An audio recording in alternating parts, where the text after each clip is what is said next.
That's what they did last time. Remember the Inflation Reduction Act?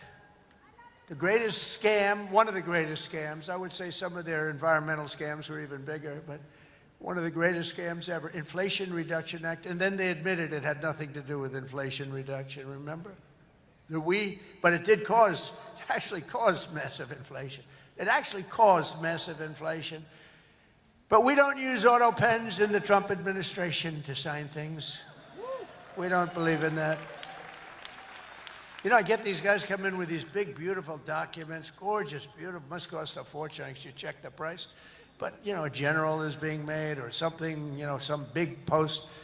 And they say, sir, would you sign this, please? It's going to be a 4-star general, or it's going to be a big cabinet position, or it's going to be something with medical or whatever. I take my pen and I sign it. In his case, they walk it into a room and they give it to somebody who's no idea who Biden is. But Biden doesn't have any idea who he is either. And they have a machine sign it, the auto pen.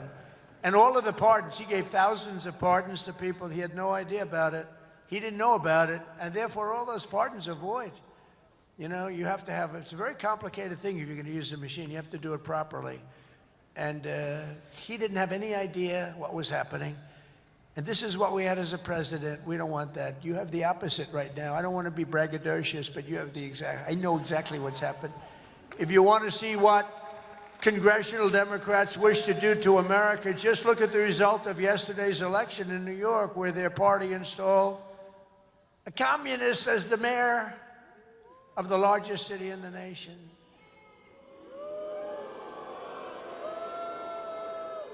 Remember, I've said we will never have a socialist elected to any post in our country. I used to say that, and I was right. We skipped socialist, and we put in a communist instead. That didn't work out too well. But as I've warned for many years, our opponents are hell-bent on turning America into a communist Cuba or socialist Venezuela, and you see what happened to those places. For generations, Miami has been a haven for those fleeing communist tyranny in South Africa.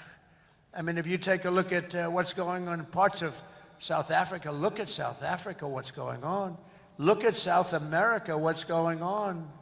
You know, I'm not going to, we have a G20 meeting in South Africa. South Africa shouldn't even be in the Gs anymore, because what's happened there is bad. I'm not going. I told them I'm not going. I'm not going to represent our country there. It shouldn't be there. Take a look at what's happening in different parts of South America. Take a look at what's happening in different parts of the world. But now the Democrats are so extreme that Miami will soon be the refuge for those fleeing communism in New York City. They flee. They flee. Where do you live? New York City, but I'm trying to leave because I don't want to live in a communist regime. I hope it works out for New York. I love New York. I love New York. When I left New York for the White House, it was good, except we had, you know, the telltale signs of trouble, because we had a guy named de Blasio. Do you ever hear of him as mayor? He goes down as probably the worst mayor in history. Then he went to Harvard to teach government. Do you believe it? They took de Blasio, and they took that mayor from Chicago, the woman, the one that gets her hair done very expensively, right? Beautiful hair. She got beautiful, luxuriant hair.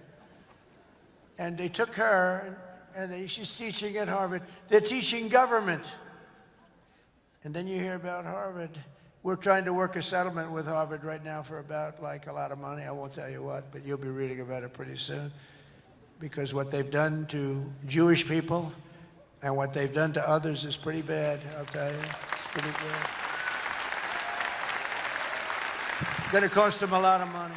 After last night's results, the decision facing all Americans could not be more clear. We have a choice between communism and common sense. Does that make sense to you? Common sense. It's common sense or communism. And you know, you take a look back 1,000 years, it hasn't worked. If it worked, we'd be using it, I guess, but it hasn't worked. Our opponents are offering an economic nightmare. We're delivering an economic miracle. We have delivered in 9 months. This is an economic